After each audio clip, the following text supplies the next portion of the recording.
seri pelajaran yang baru kita akan belajar buku Keluaran. Satu cerita yang menarik, cerita akan Tuhan yang penuh kasih dan dengan tindakannya yang dahsyat membawa keselamatan dan kelepasan bagi umatnya. Tentu saja kita bukan hanya akan melihat kepada sejarah, tetapi pelajaran-pelajaran apa yang dapat kita ambil, karakter Tuhan apa yang dapat kita pelajari sehingga kita dapat menghidupkan dalam kehidupan kerohanian kita. Tuhan tidak absen di balik penderitaan, penindasan yang terjadi terhadap umatnya.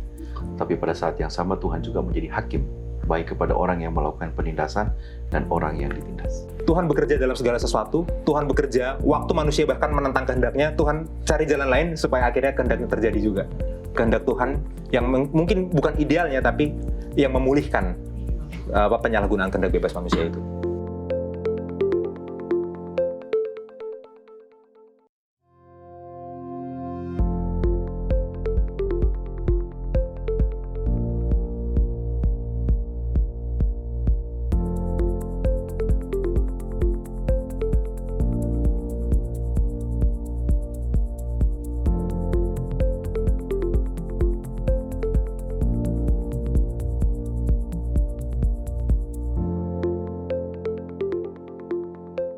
Selamat datang di Diskusi Sekolah Sabat, diskusi pembelajaran Alkitab yang mendalam untuk menguatkan iman kepercayaan kita kepada Tuhan. Senang sekali bisa terus menemani pemirsa di dalam pelajaran Sekolah Sabat dari pekan ke pekan, dari pelajaran ke pelajaran, dan bahkan pada saat ini kita sudah masuk di seri pelajaran yang baru. Di triwulan ketiga tahun 2025 kita akan membahas Kitab Keluaran. Dan terima kasih juga untuk teman-teman yang sudah hadir di studio untuk kita dapat berdiskusi bersama-sama. Tentunya kami senang juga untuk dapat menyapa pemirsa sekalian yang menyaksikan program Diskusi Sekolah Sabat dan telah meninggalkan komentar di YouTube channel Diskusi Sekolah Sabat. Untuk yang pertama, boleh minta kesediaan dari Pendeta Heski untuk membacakan. Baik, kami mau menyapa ya, ada saudara atau Bapak Effort PI. Terima kasih untuk pelajaran Sekolah Sabat yang sangat jelas pembahasannya. Demikian juga Gondipar Sorio. Shalom, siaran Hope Channel. Terima kasih diskusi pelajaran Sekolah Sabat awal pekan ini. Tentunya perkembangan ide hingga hari Sabat nantinya. Terima kasih para narasumber dan moderator dalam diskusi ini. Semoga sehat-sehat selalu bersama keluarga. Salam dari CSS ini mungkin cabang Sekolah Sabat Timbou, GMHK Somodon, daerah Tuaran, Sabah Mission. Wah, puji Tuhan. Amin. Amin. Terima kasih. Kami ucapkan selanjutnya Yansen. Yang pertama dari Susin G. Dawayan. Puji Tuhan, terima kasih yang menyampaikan pelajaran Sekolah Sabat ini membantu saya memahami firman Tuhan. Kemudian dari Eli Karyati, terima kasih untuk diskusi yang boleh dibawakan, semakin menguatkan saya sebagai kaum awam untuk boleh terus belajar dan belajar. Yang terakhir, Arni Prastuti, amin, makasih puji Tuhan atas penjelasan Sekolah Sabatnya. Tuhan Yesus memberkati kita semua. Amin. Bill? Iya, yang pertama dari Sutrisno Simon. Terima kasih pelajaran Sekolah Sabat yang sangat bermanfaat dari Jemaat Marta Dinata Balikpapan.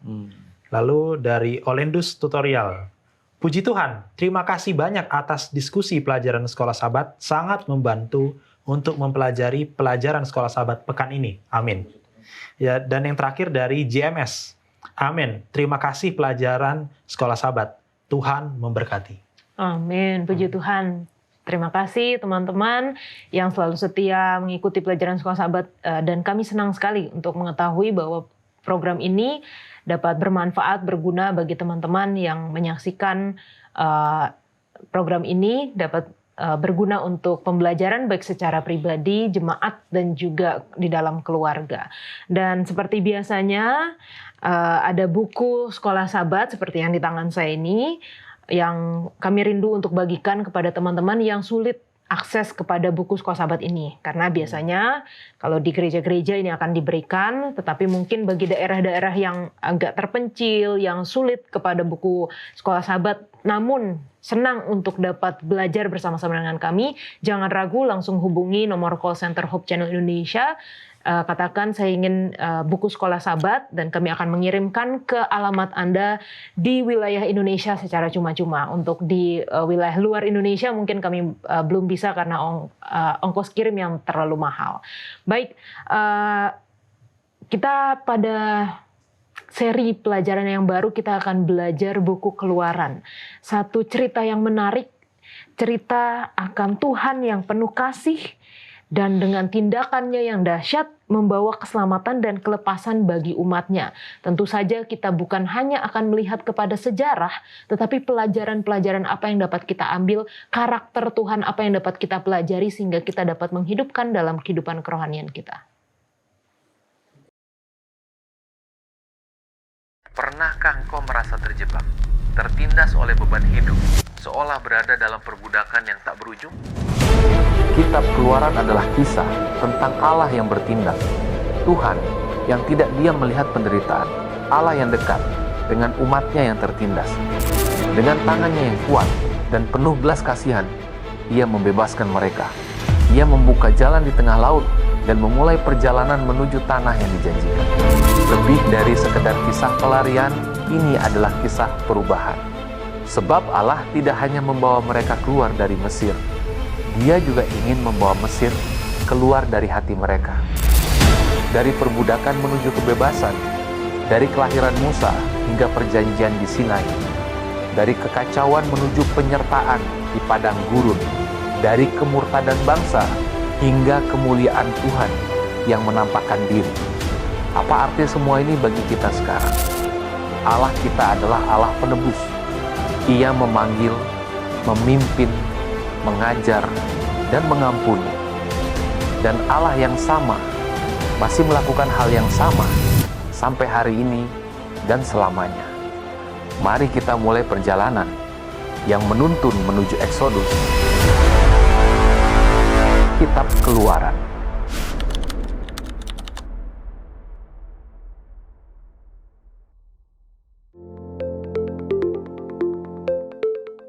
Pelajaran pertama dengan judul Penindasan, Latar Belakang dan Kelahiran Musa. Ayat hafalannya terdapat di dalam Keluaran 2 ayat 23 sampai 25.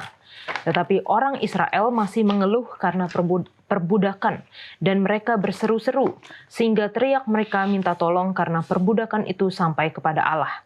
Allah mendengar mereka mengerang lalu mengingat kepada perjanjiannya dengan Abraham, Ishak dan Yakub. Maka Allah melihat orang Israel itu dan Allah memperhatikan mereka. Kita akan membuka diskusi kita dengan doa dibawakan oleh Bill. Baik, mari kita bersatu di dalam doa. Bapa di sorga, terima kasih Tuhan atas berkat-Mu. Dan pada saat ini Tuhan kami ingin mempelajari sekolah Sabat Tuhan. Bapa, kami ini adalah manusia yang lemah. Berikan kami Roh Kudus-Mu untuk kami boleh mengerti firman-Mu. Supaya kami bisa mengerti apa yang Engkau ingin sampaikan kepada kami. Dan bantu kami Tuhan boleh bisa membagikannya juga kepada orang lain. Terima kasih Bapa di sorga. Di dalam nama Tuhan Yesus kami berdoa. Amin. Amin. Terima kasih. Bicara mengenai kelahiran Musa, mungkin kita pertanyaan pendahuluan atau icebreaker-nya dulu ya. Apa sih cerita atau hal unik dari kelahiranmu yang ya kan pas kita lahir kita nggak langsung ingat ya, tapi diceritain oleh orang tua atau keluarga. Dari Pendeta Hezky dulu mungkin? Munculnya pertanyaan ini saya jadi mau tanya mama papa saya nanti. Oh gitu. Jadi sampai sekarang sepertinya nggak ada hal yang Kayak kenapa dinamain gitu. Hezky gitu Pendeta? Oh, kalau dinamain ya, namain waktu itu mungkin ada seorang katanya pemimpin di kampung itulah ya. Kalau sekarang itu kan kepala kelurahan, lurah ya. Namanya Hezky. Oh gitu. Jadi mungkin mereka cita-citanya anaknya cuma sampai level lurah. Seperti itu yalah. Ya. Terima kasih banyak Pendeta. Kalau dari Jansen? Iya, saya itu harusnya lahir di bulan April, ceritanya gitu. Tapi pengen keluar duluan, akhirnya lahir di bulan Maret. Oh, Iya. oh gitu. Oke. Kalau dari Bill apa? Ya, kalau saya kebalikannya ya. Saya harusnya lahirnya itu lebih awal, tapi saya nggak mau keluar. Jadi saya nggak mau keluar 11 hari. Oh, 11 hari ya? 11 hari. Jadi saya keluar itu keriput semua. Jadi saya lebih lama keluarnya. Oke. Itu hal yang Memang unik sih. kalian berdua saling melengkapi berarti ya. Puji Tuhan mereka berdua ini punya adalah pemuda-pemuda yang senang belajar Alkitab ya, karena Amin. mereka punya YouTube channel pembelajaran Sekolah Sabat juga, impromptu. Teman-teman mungkin bisa cek di YouTube channel juga ya untuk Sekolah Sabat mereka. Nah, ketika kita belajar latar belakang dari Kitab Keluaran, bagaimana sih sebenarnya Kitab Keluaran itu dibuka dan apa yang kita bisa dapatkan dari ayat-ayat di awal dari kitab ini? Dari Bill dulu mungkin? Iya, kalau kita belajar Kitab Keluaran ya, tidak elok rasanya kalau kita tidak membuka Kitab Kejadian. Gitu Betul. kan. Karena kan penulisnya barengan, sama gitu.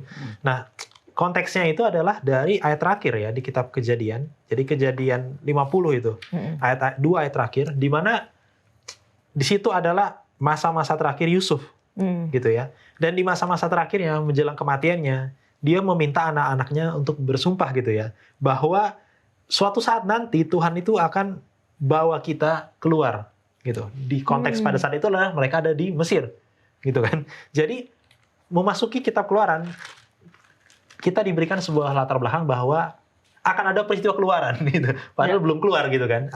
Akan ada peristiwa keluaran dan sudah jelas dari latar belakang itu kita lihat proses selanjutnya, keturunan Yusuf selanjutnya sebenarnya adalah mengingat akan janji Yusuf kepada anak-anaknya, lebih tepatnya janji Tuhan kepada keluarganya Yusuf, nenek kakeknya gitu ya, Abraham, Ishak dan Yakub gitu. Jadi mungkin itu bagaimana kitab ini dibuka ya. Oke. Jansen? Iya, setuju ya. Dan memang itu ditunjukkan di ayat pertama Kitab Keluaran ya. Ya. Kalau dalam bahasa Indonesia dikatakan, inilah nama anak-anak Israel. Ya, tapi dalam bahasa Ibraninya, kata pertama bukan inilah. Ya, dalam bahasa Ibrani seperti ini, saya baca dulu baru saya terjemahkan ya. Ve'ele, dan inilah Shemot, nama-nama Bnei Israel, anak-anak Israel. Jadi sebelum kata inilah ada kata ve, dan. Kalau kata dan berarti ada kalimat sebelumnya. Apa kalimat sebelumnya itu? Ya Kejadian 50 tadi. Gitu. Dan koneksi ke Kitab Kejadian itu ditunjukkan di ayat-ayat awal ini juga ya. Di ayat 7 itu misalnya dikatakan bahwa orang-orang Israel beranak cucu dan tak terbilang jumlahnya. Mereka bertambah banyak dan dengan dahsyat berlipat ganda sehingga negeri itu dipenuhi mereka. Waktu kita berpikir tentang beranak cucu, bertambah banyak, memenuhi bumi, itu kan mandat penciptaan. Ya kan, di Kejadian 1 ayat 28. Jadi bangsa Israel tuh memenuhi semua mandat penciptaan. Kalau dikatakan di penciptaan mereka harus beranak cucu, bertambah banyak, memenuhi bumi, dilakukan itu oleh bangsa Israel, dipenuhi janji penciptaan itu. Di Mesir? Di Mesir. Tapi ada kebalikannya. Ya. Kalau di Kejadian 1 ayat 28, mereka melakukan itu untuk menaklukkan bumi. Sekarang mereka malah ditaklukkan. Cerita selanjutnya akan menjelaskan bagaimana janji penciptaan ini yang kebalik, akhirnya dibalik supaya seperti semula lagi. Memenuhi bumi itu bukan untuk ditaklukkan, tapi menaklukkan. Makanya mereka dikeluarkan dari Luar Mesir. biasa. Seperti itu. Terima kasih untuk poin pentingnya dari Pendeta Heski. Ya, cenderung kita kalau baca satu cerita, kita mau telusuri, kita hanya mau lihat cerita yang istilahnya yang present, yang sekarang terjadi. Orang paling senang lihat begitu kan, cerita yang yang lagi hype, yang lagi ramai, yang lagi viral, itu yang tanpa mengetahui cerita sebelumnya. Ya, itu sehingga kita seringkali pergi pada kesimpulan yang salah. Kesimpulan yang salah itu oleh karena tidak melihat latar belakang cerita yang terjadi sekarang ini. Kan banyak sekarang kan terjadi sesuatu hal, orang menceritakan peristiwa itu terjadi sekarang, tapi tanpa melihat apa yang terjadi sebelumnya. Itu yang tadi Kitab Keluaran. Kitab Keluaran ini semacam continuity of the past. Jadi lanjutan dari apa yang sudah terjadi sebelumnya. Saya tidak janjian dengan Ryan atau Jansen. Kata Evet itu mempengaruhi penulisan antara Kitab Kejadian dan Kitab Keluaran. Kata Evet itu adalah penghubung. Bahwa cerita di dalam Kejadian pasal 50 itu tidak berakhir. Kata dan di sana ya, dan yang itu absen di dalam penerjemahan bahasa Indonesia. Dan kemudian ketika kita mempelajari Kitab Keluaran, boleh dibagi dalam dua hal. Kalau awal-awal kita bisa melihat Kejadian Keluaran pasal 1 sampai 15 itu kan menceritakan bagaimana mereka punya cerita mereka keluar dari Mesir. Kemudian the rest-nya 16 sampai pasal 40 Itu cerita ketika mereka ada di bawah kaki gunung Sinai. Jadi menarik. Di sini kalau mau lihat buku Keluaran, penulis dalam hal ini Musa bukan hanya mau menunjukkan kepada pembaca sekarang kita sesuatu hal yang terjadi sekarang, tapi dia mau melihat dibuka dengan kata evet itu. Mempelajari satu kitab di dalam Alkitab, melihat pembukaan satu kitab awal. Makanya di pertanyaan yang Yola tanyakan awal-awal penulisan ini penting. Kita akan salah di dalam pada istilah kalau saya mau melihat satu hal yang keliru dari petunjuk di dalam buku Keluaran, kita akan keliru banyak hal. Makanya kata pertama di dalam buku Keluaran itu sangat penting. Terima kasih untuk tambahannya, Pendeta. Nah, balik lagi, kalau kita lihat dari buku Kejadian di akhirnya, dan kita tahu ceritanya bahwa Yusuf adalah seorang petinggi, orang kedua di dalam kerajaan. Dan seluruh keluarganya itu terpelihara. Walaupun di akhir dari ayat 26 dikatakan Yusuf setelah itu mati. Tapi sebagai satu keluarga yang terpelihara di negeri yang asing, ceritanya cukup panjang ya, sampai akhirnya mereka bisa masuk ke dalam perbudakan. Nah, sebenarnya bagaimana latar belakangnya, Bill? Iya, kalau kita lihat di buku pelajaran sekolah sahabat kita sudah cukup jelas ya, bagaimana menjelaskan latar belakang sejarahnya, gitu kan, dari peristiwa Keluaran, gitu. Jadi kita bisa lihat nama-nama Firaun, di situ ada Amenhotep dan selanjutnya, dan di eranya Musa itu adalah putihnya yang memungut dia adalah Hatshepsut gitu ya. Dan ini penulis pelajaran sekolah sahabat kita ini cukup unik ya. Jiri Moskala dia memilih penanggalan yang lebih awal gitu. Jadi kalau kita belajar kitab Keluaran itu pada umumnya ada dua pandangan gitu. Apakah ini terjadi di abad ke-15, itu penanggalan awal, itu yang dipilih oleh Jiri Moskala, dan itu yang paling populer gitu ya. Atau yang kedua adalah penanggalan yang lebih kemudian gitu, yaitu di abad ke-12 dan ke-13. Nah, dan saya setuju ya dengan pendekatannya Jiri Moskala, dia sebenarnya bisa menempatkan ini itu dari ayat di 2 Raja-Raja gitu. Jadi kalau kita di 1 Raja-Raja, kalau kita lihat itu adalah dari masa Salomo gitu kan. Jadi kalau teman-teman buka di 1 Raja-Raja itu,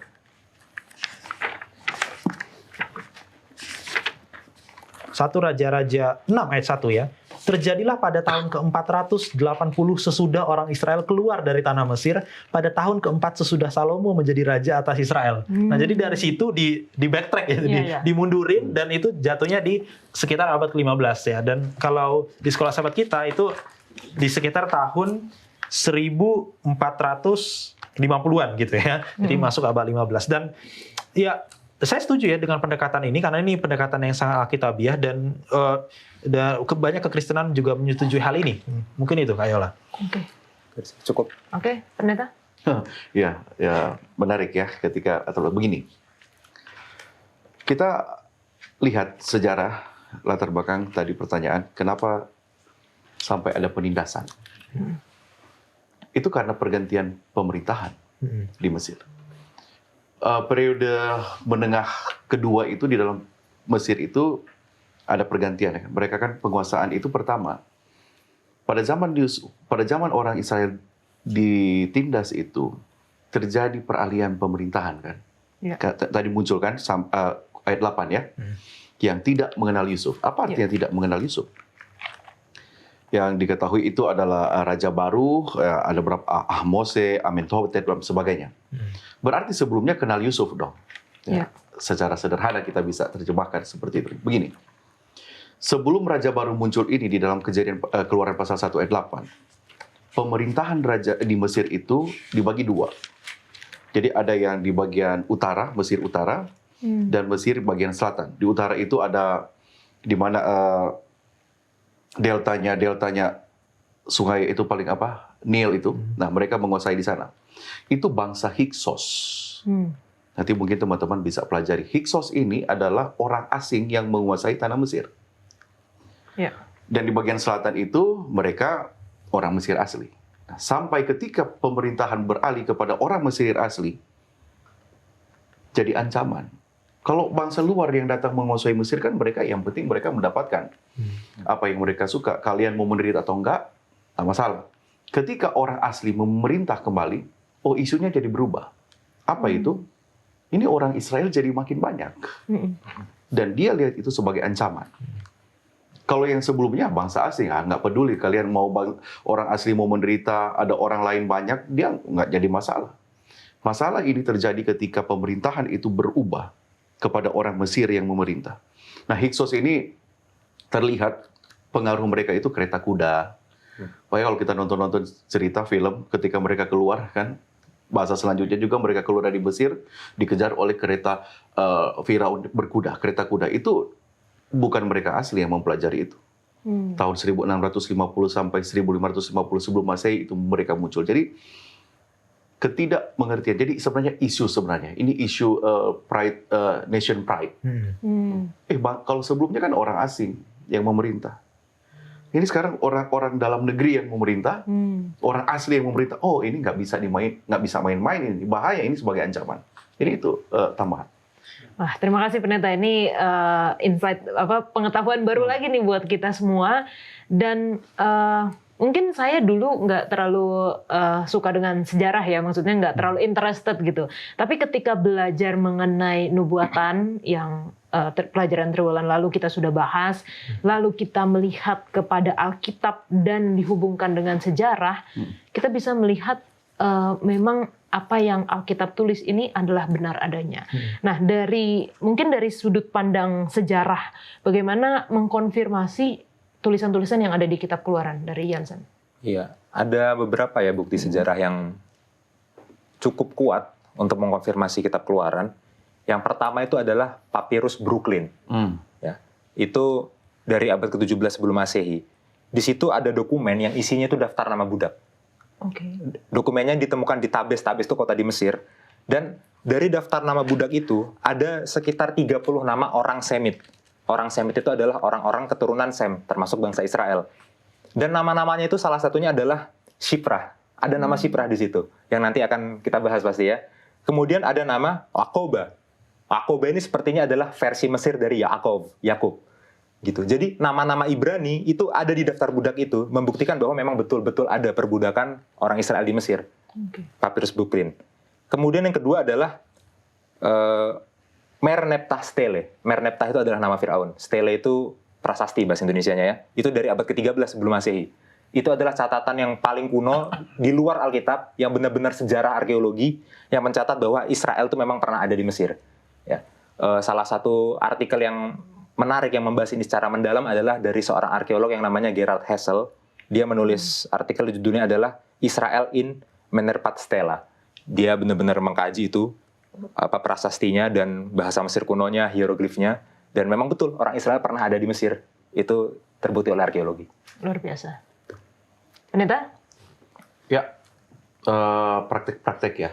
Walaupun memang tidak terlihat secara komprehensif penemuan-penemuan arkeologi tentang peristiwa-peristiwa di Keluaran, tetapi lebih khusus di Mesir, Keluaran pasal 1, pasal 2. Tapi ada praktek-praktek misalnya nama Piton, Ramses itu nama-nama yang sangat erat dengan penemuan-penemuan arkeologi, sudah dikatakan. Kemudian praktek cerita ketika Musa diangkat dari air, itu secara tradisional itu praktik juga yang berlangsung sampai sekarang. Itu sampai sekarang. Adopsi anak oleh keluarga kerajaan itu juga berlangsung sampai sekarang. Jadi tidak serta-merta pembuktian arkeologi itu mendukung cerita dalam Alkitab, tetapi praktek kebudayaan itu menunjuk kepada sesuatu yang telah terjadi waktu yang lalu. Jadi tidak secara arkeologi, penemuan-penemuan benda bersejarah, tetapi kita harus ingat juga ada penemuan budaya tradisi itu turun-temurun. Itu bisa menguatkan bahwa peristiwa ini benar terjadi. Oke, baik, terima kasih Pak Pendeta. Pembahasan kita sangat kaya ya pada pelajaran kali ini, jadi jangan kemana-mana karena kita akan kembali setelah yang satu ini.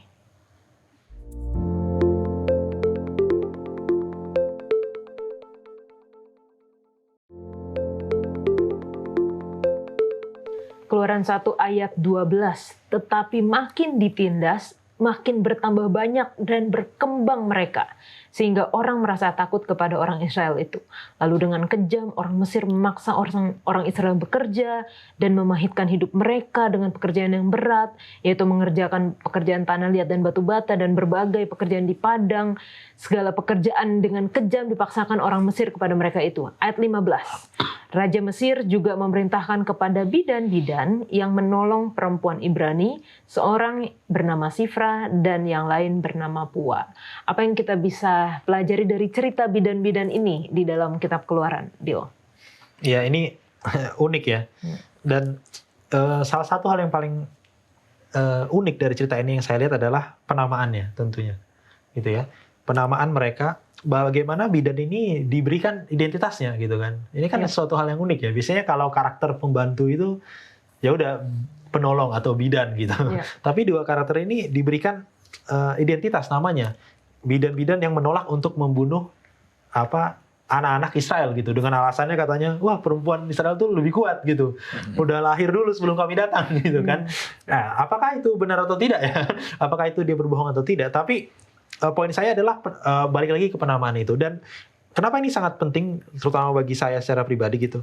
Karena kalau kita lihat tadi di pertanyaan oleh Kak Yola sebelumnya gitu ya, bagaimana sejarah ini mengkonfirmasi cerita-cerita ini. Dan tadi saya katakan bahwa ya masih ada perbedaan penanggalan gitu. Nah, perbedaan penanggalan itu dikarenakan apa sih?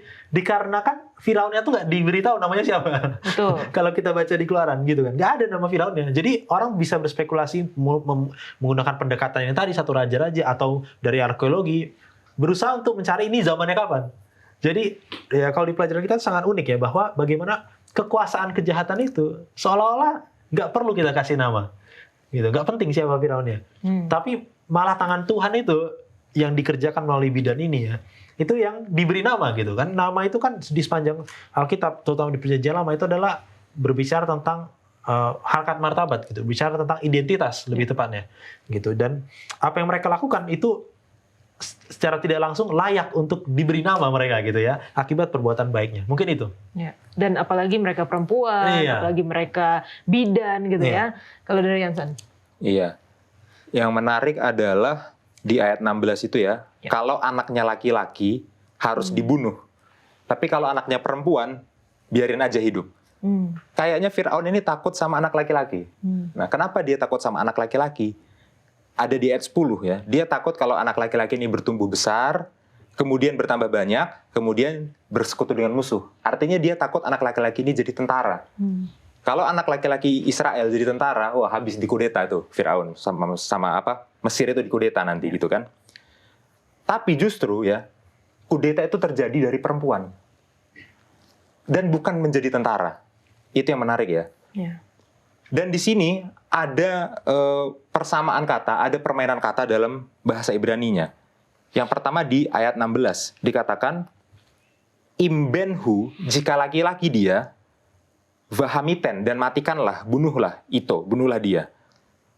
Veimbakhi, dan jika perempuan dia, vahaya, biarkan dia hidup, vahaya. Itu harus kita ingat-ingat tuh. Kata dasarnya haya, hidup. Ya. Kemudian masuk ke ayat 19. Di ayat 19 dikatakan, kilo kanashim mitsrit, karena bukan seperti perempuan Mesir, ha'ivriot, perempuan-perempuan Ibrani, kihayot hena. Dalam bahasa Indonesianya karena mereka kuat-kuat. Tapi dalam bahasa Ibraninya kihayot hena, karena mereka hidup. Sama dengan kata haya tadi. Karena mereka punya kekuatan untuk kehidupan. Ya kan? Ayat 22. Kol haben, semua anak laki-laki, hayilot yang lahir, hayeor taslihuhu, ya, taruhlah ke sungai Nil. Vekol habat, dan semua anak perempuan, tehayun, biarkanlah hidup. Jadi vahaya, ya, hidup, hayot, kekuatan untuk hidup, tehayun, biarkanlah hidup. Semua hal yang berkaitan dengan kehidupan ada di perempuan di sini. Dan perempuan yang dia biarkan hidup itu, yang dia nggak takuti, justru itulah yang menggulingkan kekuasaan Firaun secara diam-diam, secara pelan-pelan. Ya, mereka hanya menjalankan profesi sebagai bidan, bukan sebagai tentara, tapi terguling itu kekuasaan Firaun. Nanti di pasal 2, ya, kita bisa melihat itu bagaimana ibu Musa dan kakak Musa itu juga melawan perintah Firaun. Ya memang betul bayinya ditaruh di Sungai Nil, tapi kan udah dimodifikasi caranya supaya tetap hidup. Nanti selanjutnya anak perempuannya sendiri melawan Firaun, Hatshepsut, ya. Anak perempuannya sendiri menyelamatkan bayi Ibrani.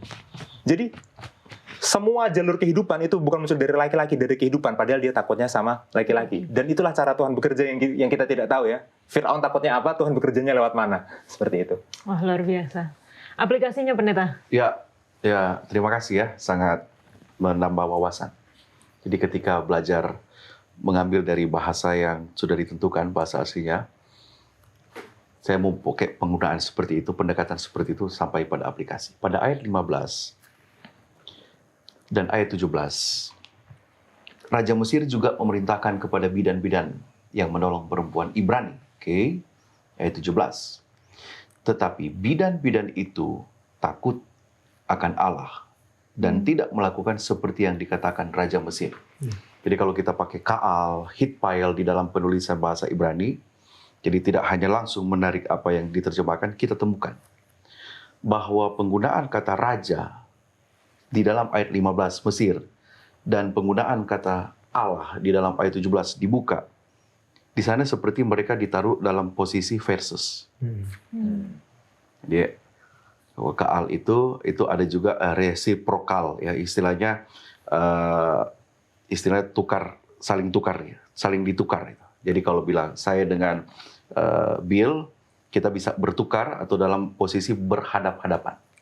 Jadi ketika Raja Mesir ditaruh berpasangan dengan Allah, orang Yahudi, orang Ibrani, ini jadi penting. Makanya latar belakang kitab Keluaran ini akan jadi lebih seru ketika kita menggunakan pendekatan seperti tadi.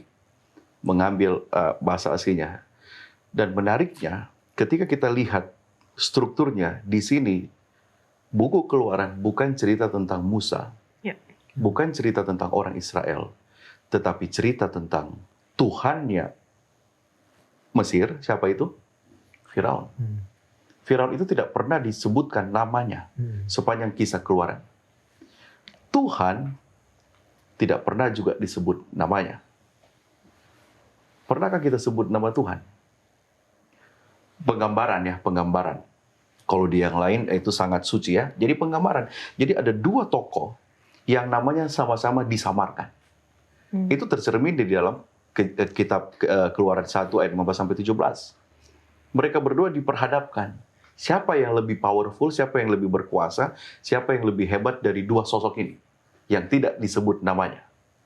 Sebut Raja Mesir dan Tuhannya orang Ibrani. Sayangnya bagi Raja Mesir,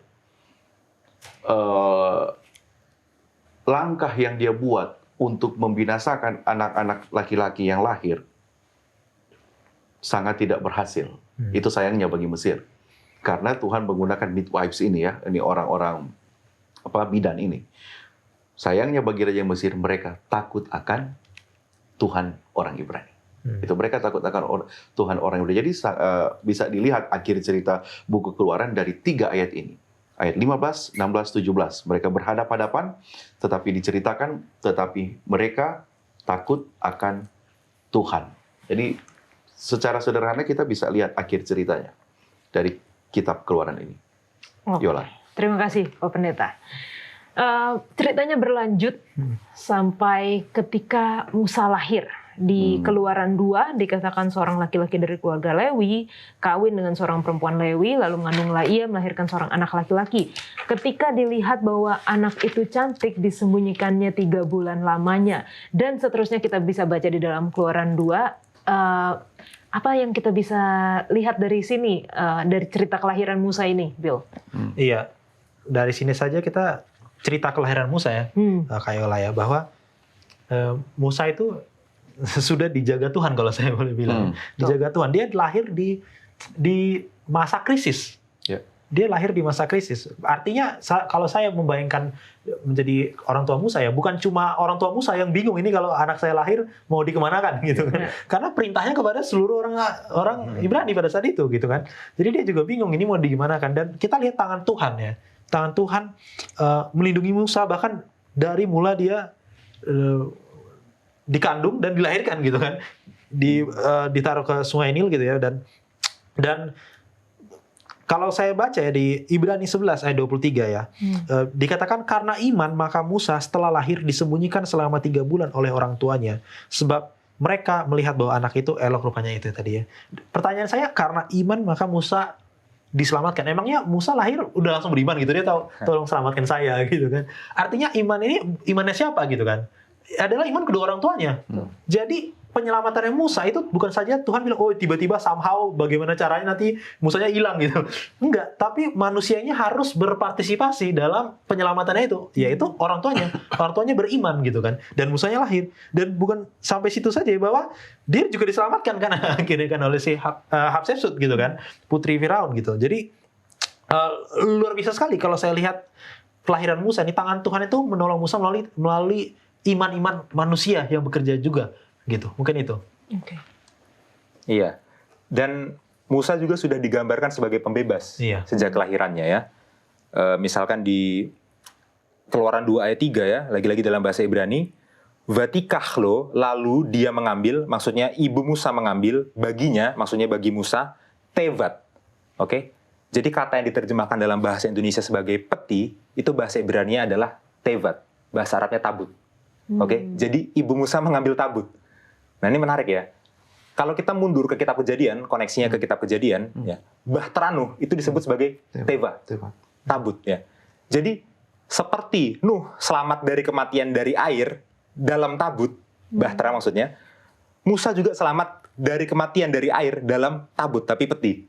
Ya. Jadi Musa ini seperti Nuh, terbebas dari kematian oleh air, selamat. Ya. Itu kalau ke belakang. Sekarang kalau ke depan gimana? Masih di Keluaran 2, tapi sekarang di ayat 4-nya ya. 4 atau 3 itu. Oh, ayat 3. Oke. Vatasem, dan dia meletakkan dia et hayelet, si laki-laki itu, si anak laki-laki itu, Vatasem besof. Diletakkan di sof. Dalam bahasa Indonesianya adalah tebrau. Ingat tebrau? Langsung teringat sesuatu? Iya. Tebrau itu adalah kata yang sama yang digunakan untuk laut yang diseberangi nanti itu oleh bangsa Israel. Laut Tebrau. Kita biasanya sebutnya Laut Merah. Ya. Tapi Sof itu tebrau ya dalam bahasa Indonesia. Tebrau itu saya sudah cek di KBBI ya. Tebrau itu adalah rumput yang tinggi, beruas-ruas. Jadi di Sungai Nil ada rumput yang tinggi beruas-ruas disebut teberau Sungai Nil. Ini disebutnya nanti Laut Tebrau. Artinya lautnya ini penuh dengan rumput beruas-ruas. Oke, jadi Musa itu sejak bayinya dia sudah menyeberangi Tebrau, menyeberangi Sof. Mengantisipasi nanti dia akan memimpin bangsa Israel menyeberangi Tebrau. Meskipun ini beda Tebrau, yang satu Tebrau sungai, yang satu Tebrau laut. Ya, jadi dia digambarkan seperti Nuh di masa lalu dan sudah diantisipasi di masa depan akan menyeberang Tebrau. Sejak awal dia sudah digambarkan sebagai penyelamat seperti Nuh dan seperti yang nanti masa depannya dengan bangsa Israel. Itu. Oke. Cerita Keluaran pasal 2 ayat 1 dan 2 itu seperti interupsi. Interupsi dari satu cerita yang sepertinya sudah dibuka dengan satu gambaran yang dramatis. Keluaran pasal 1 itu dramatis. Kalau buat film itu sangat dramatis. Ya. Kalau tambah untuk menaikkan rating ya sutradara tambah-tambah efek-efek yang lain. Muncul ayat 2 ayat pertama Keluaran pasal 2. Itu seperti interupsi dari satu tontonan, satu bacaan cerita, satu pembicaraan, ada anak yang lahir, gitu kan? Ada anak yang lahir di tengah-tengah kehidupan keluarga orang Ibrani. Ini jadi menarik ketika dari satu gambaran yang orang tunggu-tunggu setelah ini, apa yang terjadi dengan anak-anak itu, apa yang terjadi dengan Firaun mau buat apa lagi selanjutnya, apa yang terjadi dengan Sifra dan Pua. Tapi tiba-tiba muncul ayat 2 dalam Keluaran pasal 2. Tuhan memang kita tidak terlihat. Tuhan memilih Musa dari awal. Tetapi ketika Musa sendiri menaruh interupsi cerita ini di dalam kisah orang Mesir ditindas, jadi menarik. Kenapa? Ini seperti gambaran. Ingat, saya mau tekankan, ini cerita bukan Musa ya. Bukan tentang Musa dan Firaun, tapi tentang Tuhan dan Tuhan. Semua cerita Alkitab, dari Kejadian sampai Wahyu, itu di sana bukan tentang orang. Nabi sehebat apapun, itu bukan isunya Alkitab, bukan tentang mereka. Tetapi tentang Tuhan dan oknum yang lain. ketika Tuhan menempatkan 2 ayat pertama di dalam buku Keluaran, kita bisa dapati bahwa Tuhan tetap intervensi. Ini kan awal. Musa kita tahu akhirnya siapa dia. Makanya ketika muncul 2 ayat pertama Keluaran pasal 2, dan kita yang sudah tahu akhir cerita Keluaran itu seperti apa tentang Musa, oh ya, Tuhan itu hebat. Tuhan itu tetap dia tidak akan membiarkan umatnya sendirian, walaupun di tengah-tengah penindasan, dengan menempatkan 2 ayat ini.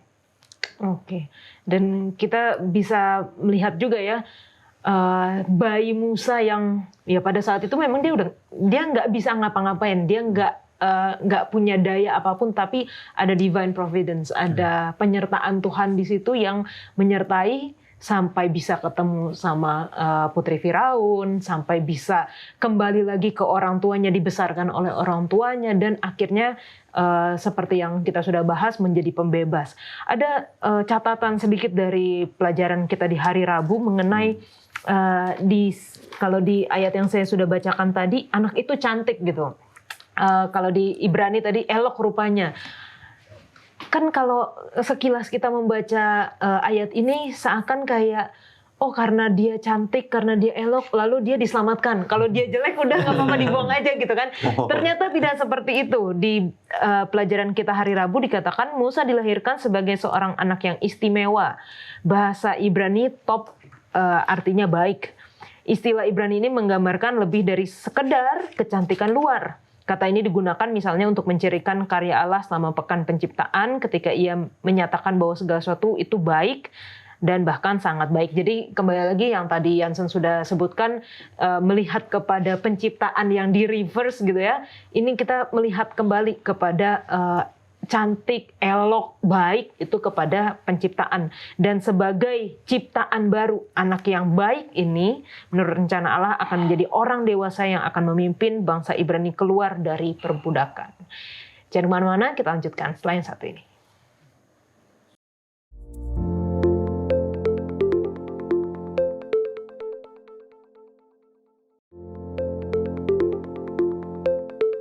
Kita tahu ceritanya ketika Musa sudah diangkat dari air oleh putri Firaun, dikembalikan kepada orang tuanya untuk dididik dan kembali ke kerajaan untuk diberikan pendidikan, untuk dipersiapkan untuk menjadi Firaun yang baru.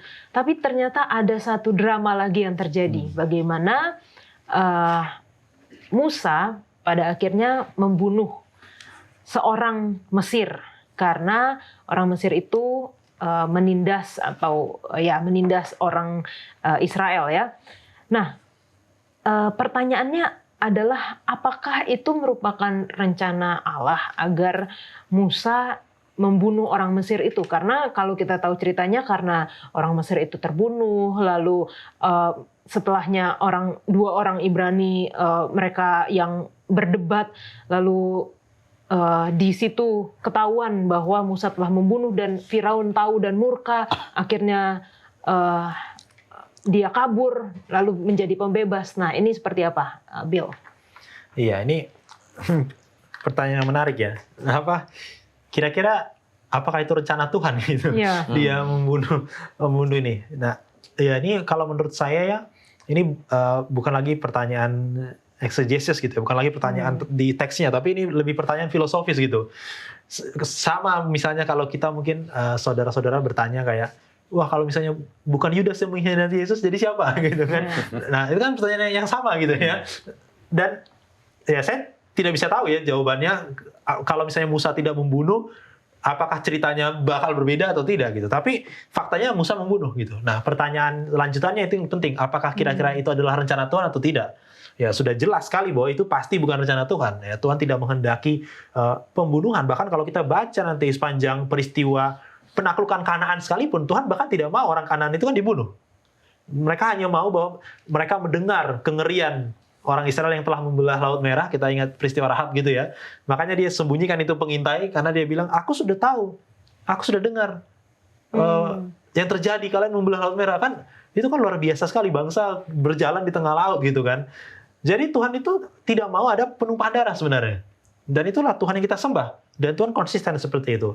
Jadi apa yang Musa lakukan ini sebenarnya adalah usaha manusia. Dan itu sudah sangat jelas sekali ya, usaha manusia untuk menyelesaikan suatu masalah. Dan kalau kita lihat, keterangan ini juga dibantu ya di Perjanjian Baru. Kalau kita buka di Kisah Para Rasul 7 ayat 25, ini Stefanus ya. Dia berkhotbah secara singkat tentang identitas, tentang peristiwa keluaran gitu, identitas orang Yahudi.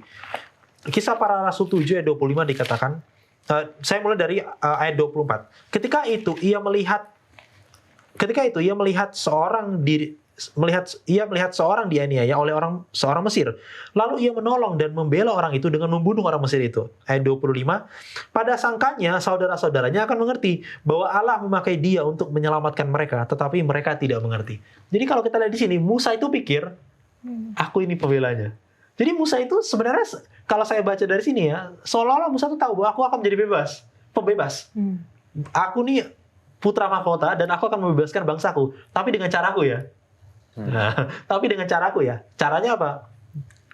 Kekuatannya. Dan kalau kita baca nanti peristiwa setelah itu, Musa masih menggunakan kekuatannya. Kalau kita baca dia lari ke Midian gitu kan, lalu ada orang yang mau mengambil air, lalu dia akhirnya menggunakan kekuatannya sekali lagi yang mengusir orang yang menyerobot untuk mengambil air gitu kan. Sekali lagi menggunakan kekuatannya. Dan sudah jelas sekali ya, bahkan Roh Nubuat mengatakan bagaimana itu tidak diizinkan oleh Tuhan. Bukan cara itu. Walaupun memang Musa akan menjadi pembebas, tapi bukan dengan cara itu. Gitu ya. Jadi ya kita tahu pada akhirnya kan dia dilatih Tuhan kembali, diriset gitu kan. Di padang gurun gitu kan, diriset oleh Tuhan kalau boleh saya katakan, pola pikirnya harus diubah. Kamu akan menjadi bebas tapi bukan dengan kekuatanmu, tapi dengan kekuatan Tuhan. Mungkin itu yang bisa saya dapatkan. Iya. Tadi di segmen sebelumnya Kak Yola menyebut satu kata yang menarik itu, providence ya. Penyertaan Tuhan, penyediaan Tuhan, ketentuan Tuhan ya. Itu dari bahasa Latin. Pro itu artinya sebelumnya, videre itu artinya melihat. Melihat sebelumnya. Tuhan sudah melihat sebelumnya, menentukan sebelumnya. Nah, apakah Tuhan menentukan sebelumnya itu dalam artian segala sesuatu sudah ditentukan? Kalau begitu, setiap kejahatan manusia, setiap dosa manusia itu berarti bukan salah manusia, tapi salah Tuhan. Karena Tuhan yang sudah menentukan sebelumnya. Nah, apakah Musa membunuh, Musa berdosa juga itu salahnya Tuhan? Kan Tuhan yang menakdirkan Musa istilahnya gitu untuk membunuh. Ya. Nah, inilah yang perlu kita garis bawahi ya. Alkitab itu menyatakan Tuhan punya kehendak, tentu. Tuhan punya providence, tentu. Manusia itu ditentukan arahnya kemana itu tentu saja. Tapi manusia bisa melawan arah Tuhan itu. Itulah yang disebut dengan kehendak bebas. Ya, jadi kehendak bebas itu bisa melawan arahnya Tuhan, maksudnya Tuhan. Jadi tidak semua keinginan Tuhan itu selalu tercapai akhirnya karena manusia punya kehendak bebas ya. Tapi yang sulit itu adalah satu ayat ya, di Efesus 1 ayat 11. Dikatakan sesuai dengan maksud Allah ya, kehendak Allah yang mengerjakan segala sesuatu menurut keputusan kehendaknya. Oh, dikatakan Allah mengerjakan sesuatu menurut keputusan kehendaknya. Berarti Allah sudah menakdirkan gitu. Kesannya seperti itu. Ya. Tapi kalau kita baca ayat ini dengan keterangan seluruh Alkitab ya, Alkitab menjelaskan dirinya sendiri, kita akan lihat ya misalkan Markus 7 ayat 30 gitu. Orang-orang Yahudi ditentukan Tuhan untuk dibaptis, tapi maksud Allah tidak tercapai karena mereka tidak mau dibaptis. Artinya ada kok momen-momen di mana kehendak Tuhan tidak tercapai. Terus apa maksudnya ayat ini? Kalau Tuhan sudah menentukan segala sesuatu. Nah, di sini ya, dalam teologi kita harus membedakan antara kehendak ideal Tuhan ya dan kehendak Tuhan yang kemudian memperbaiki. Tuhan punya kehendak ideal, ya, itu bisa tidak terjadi kalau manusia melawan. Gitu ya. Tapi meskipun manusia melawan, Tuhan akan tetap memberikan providence tadi itu supaya di tengah perlawanan manusia, kehendak Tuhan bisa tetap terjadi. Contoh Musa. Kehendak ideal Tuhan adalah Musa bukan jadi seorang pembunuh. Tapi Musa menggunakan kehendak bebasnya untuk membunuh. Lalu bagaimana cara Tuhan memperbaiki itu? Tuhan bisa bekerja lewat jalan lain, supaya kalaupun dia membunuh, ada cara lain supaya dia tetap jadi pembebas. Tapi kalau dia nggak membunuh, kehendak ideal Tuhan bisa terjadi, dia tetap jadi pembebas. Ya. Dan yang menjadi aplikasi bagi kita adalah Roma ya. Roma 8 ayat 28. Ya. Dan ini bisa kita pikirkan dalam setiap momen kehidupan kita. Setiap kali ada hal yang tidak sesuai dengan kehendak Tuhan, tapi Tuhan tetap bisa bekerja untuk membuat itu jadi sesuai kehendaknya lagi ya. Kita tahu bahwa Dia turut bekerja dalam segala sesuatu demi kebaikan orang-orang yang mengasihi Allah, yaitu mereka yang terpanggil sesuai dengan rencananya. Tuhan bekerja dalam segala sesuatu, Tuhan bekerja waktu manusia bahkan menentang kehendaknya, Tuhan cari jalan lain supaya akhirnya kehendaknya terjadi juga. Kehendak Tuhan yang mungkin bukan idealnya, tapi yang memulihkan penyalahgunaan kehendak bebas manusia itu. Oke, terima kasih. Luar biasa ya, Alkitab ini menceritakan banyak cerita di mana bukan cuma cerita-cerita yang baik, tapi cerita-cerita juga yang manusia seakan-akan ingin menolong Tuhan dengan caranya, padahal sebenarnya bukan itu caranya Tuhan. Mungkin seperti Yakub dan Esau, ketika Yakub sudah ditentukan untuk menjadi yang sulung gitu ya, hak kesulungan, yang dia lakukan adalah mencuri. Padahal seharusnya tidak seperti itu. Ada jalan Tuhan yang lain, yang tadi dikatakan jalan yang ideal. Dan Bill tadi sudah katakan bahwa Tuhan perlu meriset sepertiga kehidupan awalnya Musa dengan sepertiga kehidupan keduanya. Kalau di dalam buku pelajaran sekolah sahabat kita hari Kamis, Musa hidup selama 120 tahun, hidupnya dapat dibagi menjadi tiga bagian yang masing-masing terdiri dari 40 tahun. 40 tahun pertama berada di Mesir, 40 tahun kedua berada di rumah Yitro di wilayah Midian menjadi gembala, dan setelah itu 40 tahun kemudian baru kembali lagi ke Mesir dan menjadi pembebas. Di ayat 23 sampai 25 Keluaran 2, lama sesudah itu matilah Raja Mesir, tetapi orang Israel masih mengeluh karena perbudakan dan mereka berseru-seru sehingga teriak mereka minta tolong karena perbudakan itu sampai kepada Allah. Allah mendengar mereka mengerang, lalu ia mengingat kepada perjanjiannya dengan Abraham, Ishak dan Yakub. Maka Allah melihat orang Israel itu dan Allah memperhatikan Musa. Ini menjadi ayat hafalan kita. Karakter Allah apa yang bisa kita lihat dari ayat-ayat ini, Bill? Iya, kalau dari ayat-ayat ini saja ya, Keluaran 2 ayat 23 sampai 25 ya. Kira-kira ada 4 kata kerja utama ya yang saya lihat, yang mendengar, mengingat, melihat, dan memperhatikan ya, atau peduli.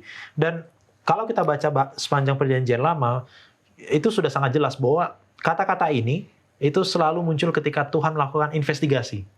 Ya, dan terutama pada saat terjadi kesusahan gitu kan. Dan kata mendengar misalnya gitu ya, atau misalnya kata melihat gitu, apakah itu konteksnya baik atau buruk ya, misalnya Sodom dan Gomora gitu kan, baiklah aku turun ke bawah untuk melihat apa yang terjadi. Jadi Tuhan melakukan sesuatu itu selalu justifiable gitu, selalu dibenarkan karena dia sudah melakukan penelitian sebelumnya, kalau saya boleh katakan begitu ya. Dan kalau saya lihat di ayat ini juga menghasilkan emosi Tuhan ya. Kalau saya lihat ada emosi Tuhan yang seolah-olah muncul gitu dari emosinya manusia yang meminta tolong.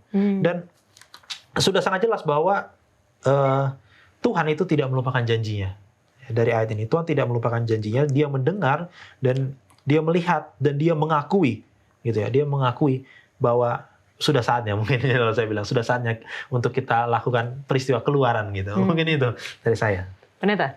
Ya, karakter Tuhan ya dalam ayat 23-25 itu juga tercermin di dalam pertanyaan sebelumnya. Tentang bagaimana Musa, ayat 11, ayat 12 sampai 13. Di sana ada permainan kata.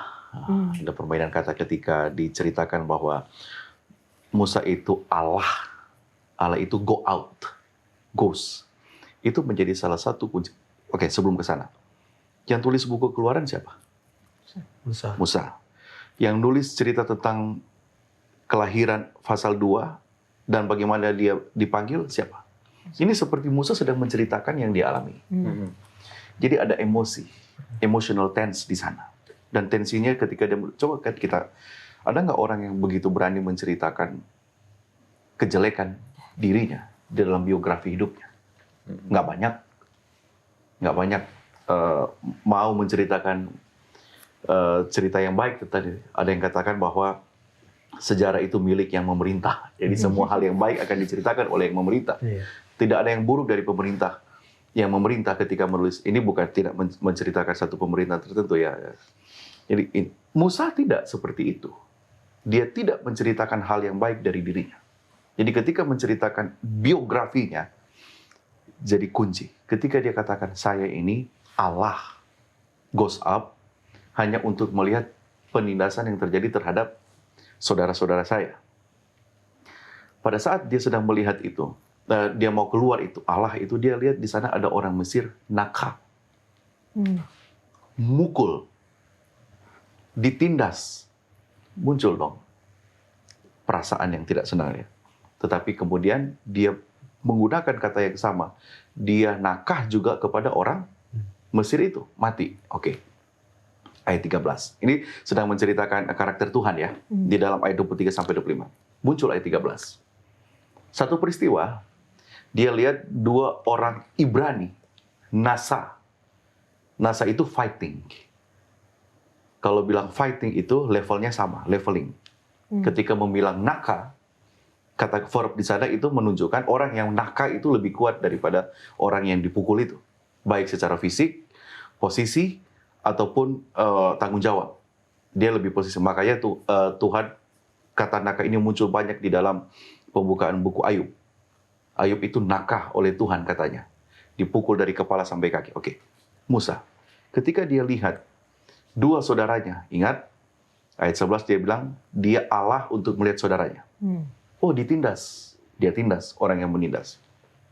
Sekarang, dia lihat dua saudaranya, levelnya sama dengan dia pikir, terjadilah Nasa itu saling bertentangan. Terus Musa kan melakukan juga hal yang tidak baik, memukul, naka itu muncul. Terus orang Ibrani tanya, kamu siapa? Apakah Tuhan menunjuk kamu? Ya, kalau begitu kan ayatnya. Mengapa engkau pukul temanmu? Tapi jawabnya, siapakah yang mengangkat engkau menjadi pemimpin dan hakim atas kami? Perhatikan kata menghakim, menjadi hakim atas kami. Jadi ada muncul kata pukul, ada muncul kata melihat, keluar untuk melihat, ada muncul kata memukul, dan ada muncul kata menghakimi. Karakter Tuhan di dalam cerita ini adalah dia itu sebagai hakim. Jangan hanya melihat bahwa Tuhan itu sekedar, dia akan mengasihi kok. Walaupun umat Israel ditindas, dia akan menjadikan hal yang baik. Musa orang baik ya kelihatan, tapi dia melakukan hal yang tidak baik. Bukan berarti mata Tuhan tidak tertuju kepada penghakiman. Jangan serta-merta hanya mengambil hal-hal yang, Tuhan itu bagus. Tetapi kita harus ingat, di dalam buku Keluaran ini juga ada buku tentang judgment. Sifat Tuhan sebagai hakim ada di sana. Itu jangan kita lupa. Dia akan menghakimi, bukan hanya untuk orang Mesir ketika Musa melakukan itu, tetapi nakah itu juga terjadi kepada orang sebangsa Musa, Ibrani. Terima kasih Pak Pendeta. Wah, ini seakan waktu tidak cukup ya untuk kita membahas cerita masih di awal-awal dari buku Keluaran nih. Mungkin dari teman-teman bisa memberikan kesimpulan pelajaran apa yang kita bisa dapatkan dari pelajaran kita pekan ini, Bill. Iya, kalau dari pertama ya, ayat pertama Keluaran kita sudah lihat tadi konteksnya dari Kejadian. Ya, dua kata yang saya selalu ingat adalah tidak lupa, Allah tidak lupa. Gitu ya. Bagaimana Musa memperkenalkan peristiwa ini dan menghubungkannya dengan Kejadian gitu ya, dan kata tadi dan itu ya, Tuhan tidak lupa ya. Jadi apapun, dimanapun kita ya berada dalam poros kehidupan kita, ingat Tuhan itu tidak pernah menutup matanya. Tuhan tidak lupa atas janjinya. Ya kalau kita mengaku adalah istilah rohani gitu kan, ya maka janji Tuhan kepada kita adalah ya Tuhan akan berikan surga gitu. Jadi Tuhan tidak pernah lupa. Apapun iklan yang kita lihat di hidup kita gitu ya. Ya pada akhirnya kita akan ke sana dan itu akan terjadi gitu. Jadi kita harus mempersiapkan diri karena Allah tidak pernah lupa gitu ya. Mungkin itu dari saya. Ya. Amin. Allah itu adalah Allah yang mengingat perjanjian. Allah itu adalah Allah yang peduli ya.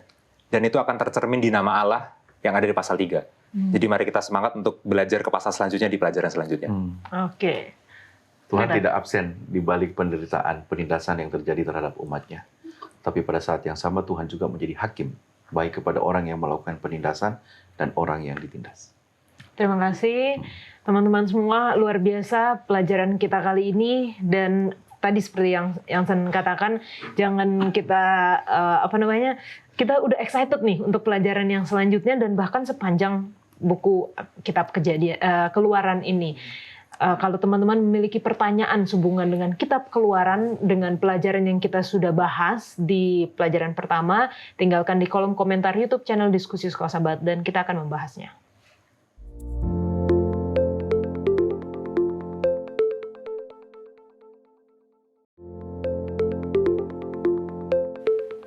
Saat ini kita masuk dalam sesi tanya jawab bersama dengan Pendeta Alberto Tolalesi. Terima kasih Pendeta. Terima kasih Kak Yola. Kita akan menjawab pertanyaan dari teman-teman yang telah menuliskan di kolom komentar YouTube channel Diskusi Sekolah Sahabat. Untuk yang pertama, datang dari Bapak Manalu Washington. Pendeta, ini walaupun sudah di seri pelajaran yang baru, tapi masih ada pertanyaan dari pelajaran sebelumnya ya Pendeta. Baik, ya. terima kasih.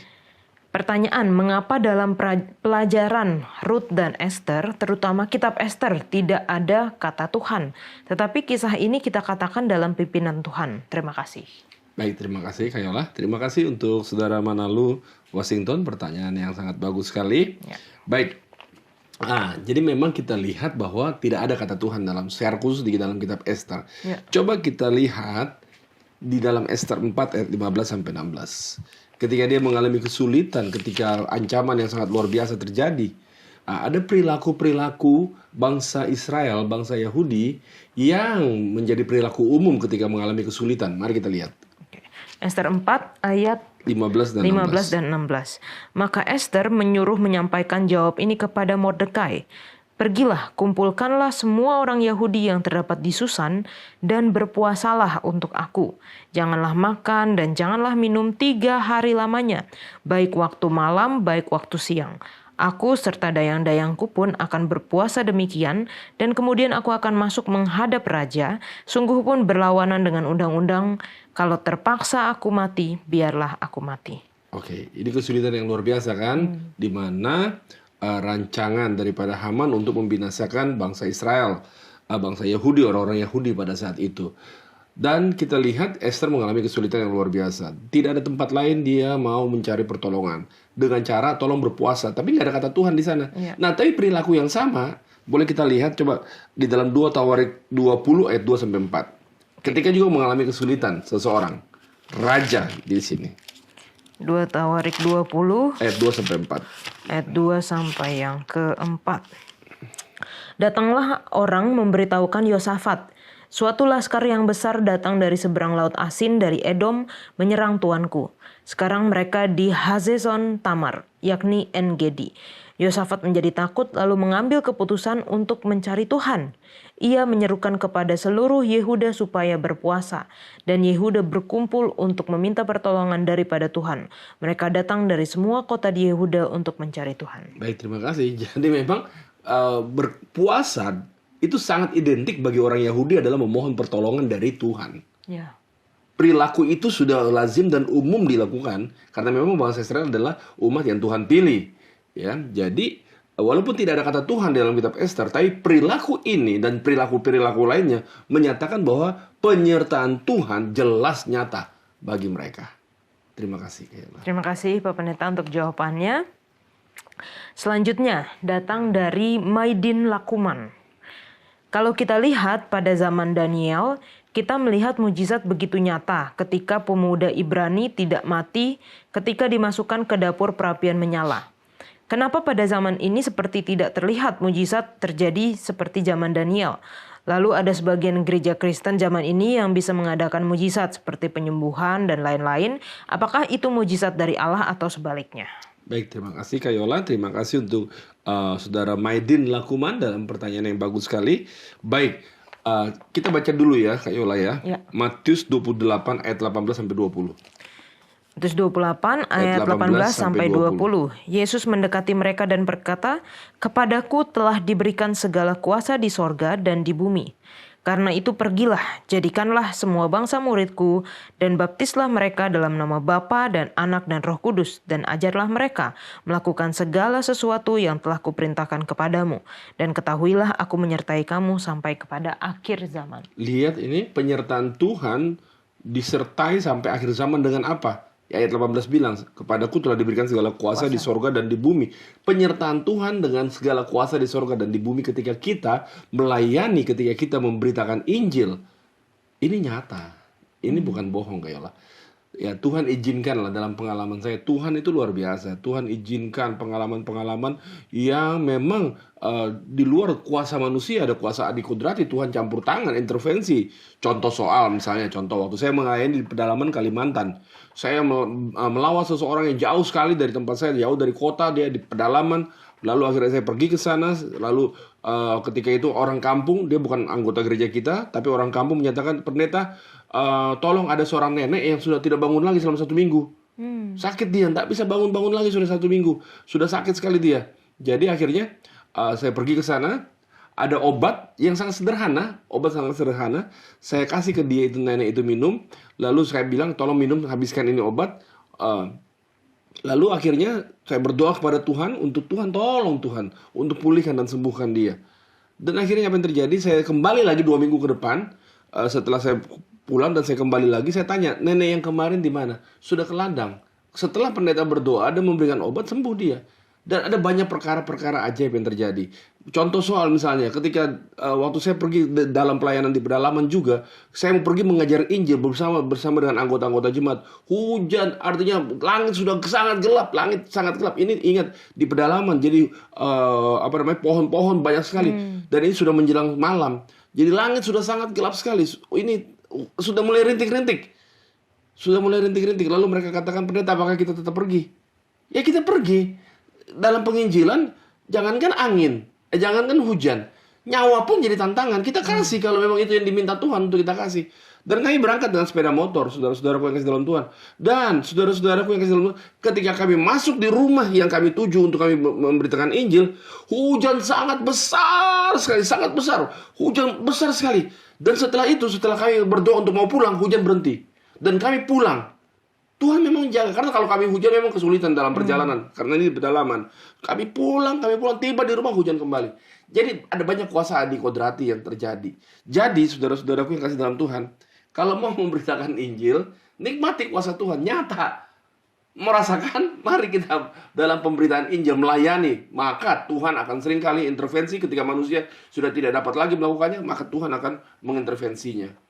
Mujizat-mujizat terjadi dalam kehidupan. Ada banyak perkara dalam pelayanan saya. Saya berdoa, mendoakan seseorang anak yang tidak mau makan, udah panas berapa lama. Dan setelah saya berdoa, saya pulang dan orang tuanya memberitahukan kepada saya bahwa terima kasih pendeta, anaknya telah sembuh.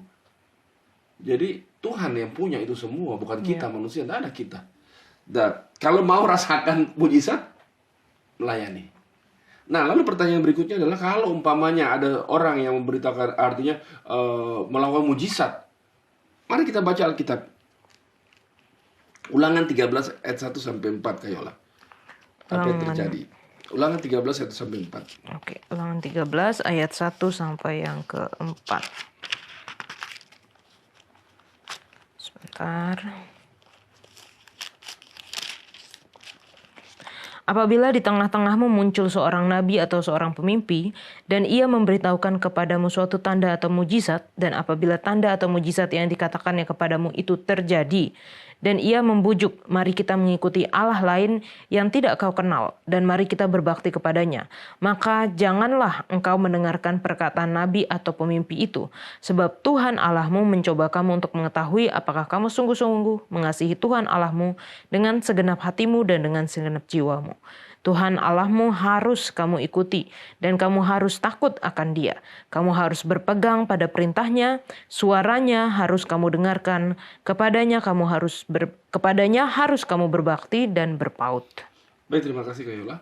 Kalau saja ada pendeta atau siapapun melakukan mujizat, dan setelah itu ajarannya ternyata menyimpang dari perintah Tuhan, tidak seturut dengan perintah Tuhan, apa kata Alkitab? Jangan ikuti. Itu hanya Tuhan menguji kamu aja, apakah kamu mau setia dengan Tuhan atau tidak.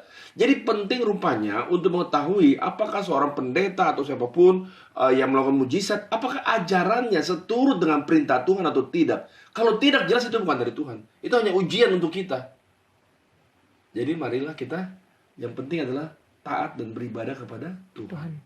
Terima kasih Kayola. Terima kasih banyak pendeta untuk jawabannya. Teman-teman, meskipun ini sudah di pelajaran yang baru, kita masih membahas pertanyaan-pertanyaan dari pelajaran di kuartal sebelumnya. Tapi untuk selanjutnya, jika masih ada pertanyaan, kami akan arahkan di program Tanya Jawab Alkitab. Dan untuk selanjutnya, sesi Tanya Jawabnya akan membahas mengenai kitab Keluaran. Kita kembali ke studio.